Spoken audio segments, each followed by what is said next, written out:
mansion held John Wayne's darkest secrets. When he died in 1979, his house was immediately sealed. Every photo, letter, and personal item was locked away for over 30 years. In 2011, they finally opened the doors, and what they discovered inside left everyone stunned. From record-breaking movie props to a shocking will that tore his family apart, this is a story of what really happened to the Duke's fortune. John Wayne was born Marion Robert Morrison on May 26, 1907, in Winterset, Iowa. When he was born, he weighed 13 pounds, which was so unusual that the local newspaper mentioned it. From the very start, he seemed destined to be larger than life. At just 3 years old, he almost died when he fell into an icy creek. A stranger passing by saved him, and that moment showed the kind of resilience he would carry with him his whole life. His name changed early on when his parents had another son. They decided to name the baby Robert. So Marion's middle name was switched to Mitchell. This change might seem small, but it hinted at the bigger transformations that would come later. In 1914, the family moved to Glendale, California, because his father's business failed. In Glendale, Marion earned the nickname Duke because of his Airedale Terrier, also named Duke. The two were always together, and local firefighters started calling them Big Duke and Little Duke. Marion liked it, and the nickname stuck. Growing up, Marion loved football. In 1925, he got a football scholarship to the University of Southern California. He studied pre-law and was a Sigma Chi fraternity member, but his football dreams ended when he injured his shoulder in a body surfing accident. Losing the scholarship was devastating. He thought his plans were ruined, but this accident actually pushed him toward the path that made him famous. After his football career ended, Marion found a job at Fox Studios in 1927. He worked as a prop man earning $35 a week. It wasn't glamorous, but it gave him a foot in the door. His first time on screen wasn't as an actor, but as an uncredited football player in the 1926 movie Brown Harvard. During this time, he became friends with director John Ford. Ford saw something in him and gave him advice, even suggesting he change his name to something stronger. After considering a few options, they chose John Wayne, a name that would become legendary. Wayne's early acting career was tough. Between 1930 and 1939, he appeared in over 80 low-budget westerns, sometimes filming a whole movie in just 2 days. He barely made enough money to live, and often ate only one meal a day, a can of beans heated on a hot plate. By 1938, he was so discouraged by his lack of success that he thought about quitting acting entirely. Everything changed with Stagecoach in 1939. The movie was a big deal, but casting Wayne wasn't easy.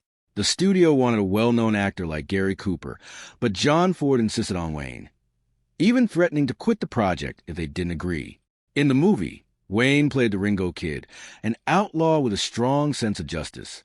His first scene became iconic, with the camera zooming in on his face as he held a rifle. It only lasted a few seconds, but it took 27 takes to get it right because Wayne was so nervous. Stagecoach was a hit, earning 7 Academy Award nominations and winning 2. Wayne's performance made him a star overnight. Even though the movie was a success, he was paid just $3,700, far less than big-name actors. Still, it changed his life. After that, Wayne was seen as the ultimate Western hero. He turned down roles in movies like The Maltese Falcon and High Noon because he didn't want to stray from his image. This decision helped to become a symbol of American toughness and masculinity.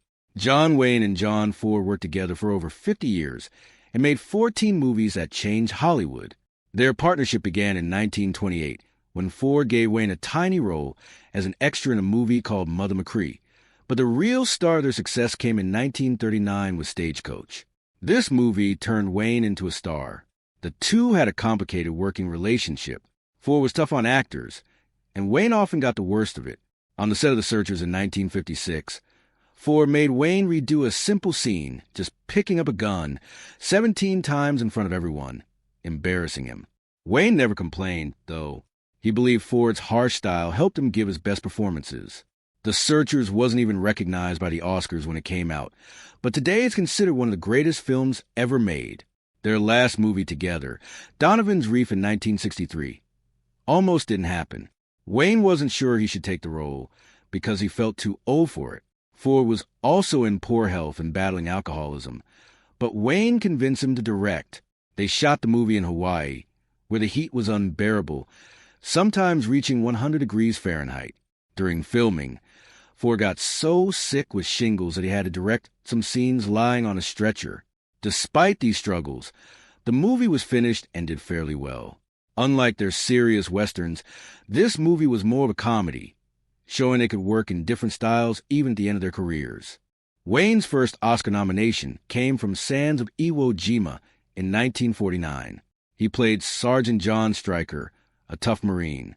At first, Wayne didn't want the role because he thought it was too similar to other characters he had already played. The president of Republic Pictures, Herbert Yates, had to personally convince Wayne, offering him $250,000 and a share of the profits, a huge sum at the time. The movie was difficult to make. Director Alan Dwan wanted the battle scenes to feel real, so they used actual flamethrowers and explosives. This caused injuries on set, including one explosion that knocked Wayne unconscious for half an hour. Filming stopped for 2 days. The movie also included real footage from the Battle of Iwo Jima. Thanks to the U.S. Marine Corps, the filmmakers were allowed to use rare combat footage, which was blended so well with the stage scenes that many people thought the entire film was real. One iconic scene showed the flag raising on Mount Suribachi using the original flag from the battle. 3 of the surviving Marines who raised that flag even appeared in the movie. Despite its success and Wayne's powerful performance, he lost the Oscar to Broderick Crawford in All the King's Men. Ironically, Wayne had turned down the lead role in that film because he thought it was un-American.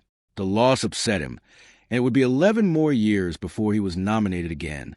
Wayne's dream project, The Alamo in 1960, was one of the riskiest movies he ever made. He had wanted to make the film for over 15 years and ended up mortgaging his house, cars, and even his boat to finance it. The production cost $12 million, an enormous amount at the time. Wayne insisted on building a full-scale replica of the Alamo in Texas, which took 2 years and over 1.5 million adobe bricks to complete. Everything was historically accurate down to the smallest details, like nails from the 1830s.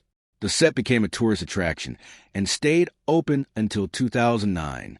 Filming the Alamo was a massive effort. They used over 7,000 extras, 1,500 horses, and filmed for 79 days in brutal heat that sometimes reached 110 degrees Fahrenheit. There were accidents, too. In one scene, an extra was hurt with a bayonet and needed 26 stitches. Despite the challenges, Wayne refused to cut corners. When the movie premiered, it was a grand event with a parade and fireworks. While it earned 7 Oscar nominations, including Best Picture, critics were mixed, and the box office didn't cover the huge costs. Wayne wasn't even nominated for Best Director, which disappointed him deeply. Even so, the movie has had a lasting impact on how people remember the Alamo story. In 1970, Wayne finally won an Oscar for True Grit. He played Rooster Cogburn, a one-eyed U.S. Marshal. Wayne almost didn't take the role because he felt too old and was still recovering from lung cancer surgery. But after reading the novel, he realized it could be the role of a lifetime. Filming wasn't easy. It took place in Colorado, where the cold weather and high altitude were tough on Wayne's health. He had to use an oxygen tank between scenes. In one dangerous moment, his horse stumbled on a steep hill, almost throwing him off. Wayne tore a muscle in his shoulder, but kept going. To play Rooster Cogburn, Wayne gained weight and wore an eye patch that made it hard for him to see. He had to memorize the sets to avoid bumping into things. His performance was different from anything he'd done before, and audiences loved it. The movie made over $31 million and became one of the biggest hits of his career. At the Oscars, Wayne accepted his award with a famous line. "If I'd known this, I'd have put that patch on 35 years earlier." He had the flu that night, but refused to miss the ceremony. Some people thought Wayne's Oscar was more for his long career than the role itself. Even Wayne admitted later that it felt like a career award. Still, Rooster Cogburn became one of his most iconic characters, and the movie's success cemented his place as one of Hollywood's greatest stars. John Wayne's love life was full of ups and downs, with 3 marriages over nearly 50 years. His first wife, Josephine Sines, married him in 1933. At that time, Wayne's career was just starting to take off.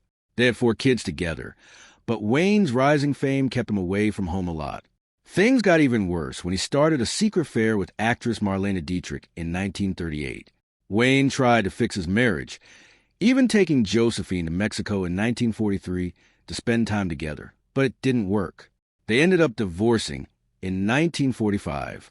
His second marriage to Esperanza Bauer in 1946 was wild and full of problems.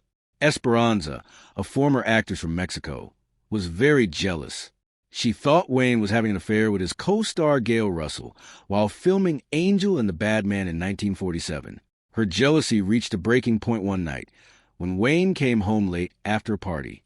Esperanza was drunk and so angry that she grabbed a gun and tried to shoot him as he walked in the door.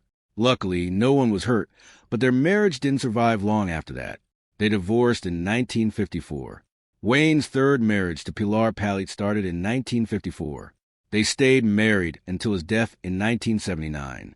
They had 3 children together, and things seemed more stable for a while. But by 1973, Wayne and Pilar had separated. After that, Wayne moved in with his secretary, Pat Stacy. Even though they lived apart, Wayne and Pilar never officially divorced. Wayne's affair with Marlene Dietrich was no secret in Hollywood. It began during the filming of Seven Sinners in 1938 and lasted almost 10 years. Wayne was still married to Josephine at the time, but that didn't stop him from spending nights at Dietrich's house. The two were very passionate about each other and wrote letters back and forth, sharing their feelings openly. Dietrich even used her influence to help Wayne's career, making sure he got leading roles in movies like The Spoilers and Pittsburgh in 1942. Their affair ended in 1947, but they stayed close friends for the rest of their lives. Dietrich often called Wayne the love of her life. One of Wayne's most talked about friendships was with Maureen O'Hara. They starred in 5 movies together, starting with Rio Grande in 1950. Their most famous film was The Quiet Man in 1952. Fans loved their chemistry so much that many thought they were a real-life couple. O'Hara even joked about an old woman on the street who thought she was Wayne's wife. Wayne's kids called her Annie Maureen, showing how close she was to family. Years later, O'Hara's grandson admitted that Wayne and O'Hara did have a brief romance, but said it wouldn't have worked because they were both too strong-willed. Even so, O'Hara stood by Wayne until the end. When he was dying of cancer, she helped him receive a congressional medal to honor his legacy. In his final years, Wayne found comfort with Pat Stacy, his secretary, after he and Pilar separated. Pat became his partner and caregiver.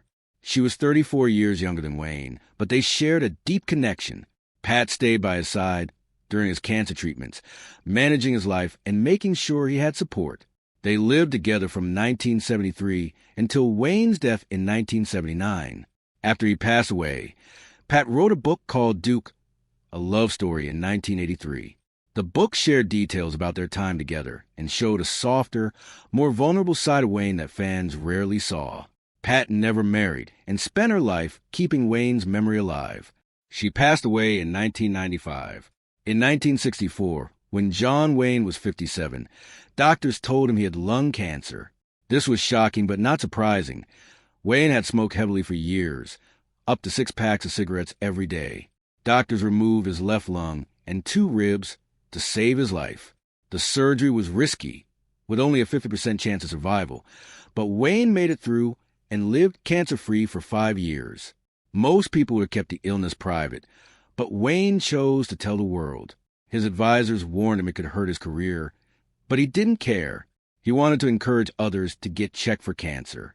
He even nicknamed cancer the Big C to make it less frightening.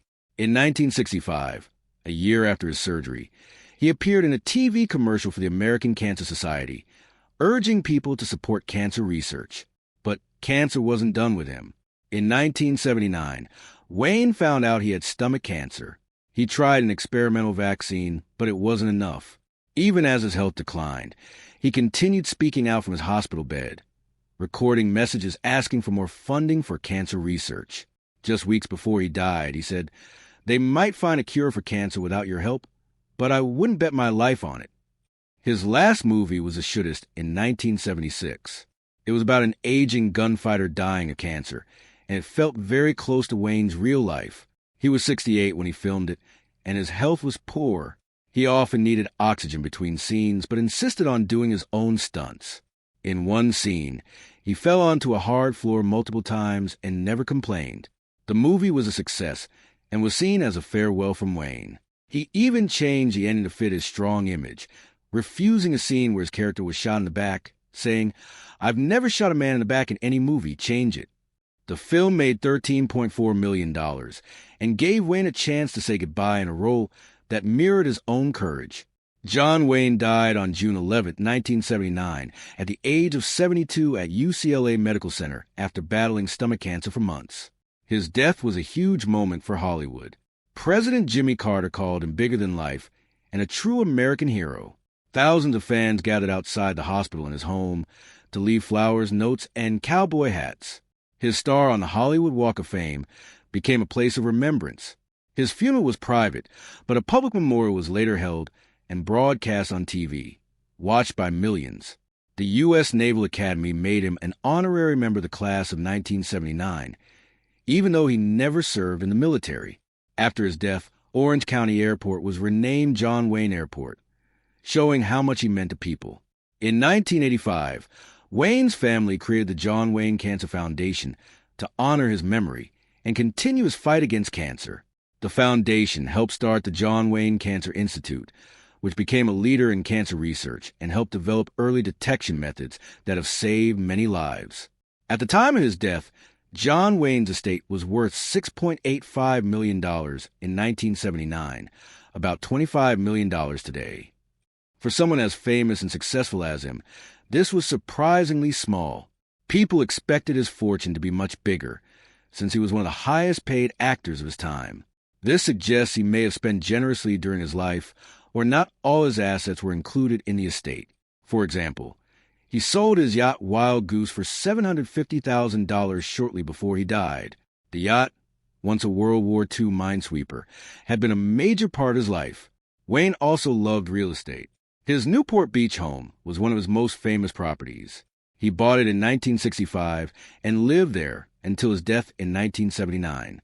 The house sat on the water facing Balboa Island and looked simple from the outside, but was grand inside, much like Wayne himself. After his death, it sold for $5.5 million in 1980.